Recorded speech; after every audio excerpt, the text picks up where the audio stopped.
if you have a torn ACL and they put a new one in, how does strengthening the quads, the hamstrings, the calf muscles, how does strengthening those help? Or if you have lower back pain, strengthening the back muscles, or hip pain, strengthening the hip intrinsics, shoulder pain, strengthening the rotator cuffs. Like, how does that actually work, I suppose?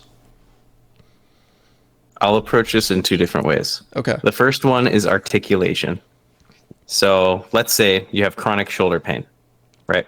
And let me see if I could use my hands as a good demonstration for this. Okay. If this is your glenohumeral joint, right? And this is the humerus getting sucked up into that space. There's the labrum in there. You have your rotator cuff, which are four muscles that attach to the humerus that allow free movement of that joint.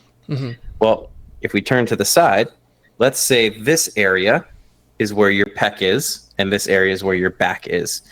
Let's say the muscles that are attached to the humerus are shifting it forward in the socket. And now you're getting a constant grinding down of the tissue in that front area. And you're like, man, for some reason, I feel like it's like too much pressure and I can't really move my shoulder very well, or I have pain in the front of the shoulder. And it's based on articulation, then strengthening the rotator cuff, like your infraspinatus, the one in the back of the shoulder blade, strengthening your back more, decreasing the amount of tension in your pec by doing trigger point release and decreasing some of the nervous tension in the anterior part of your body can help shift it back into space. Okay. So now it can articulate better.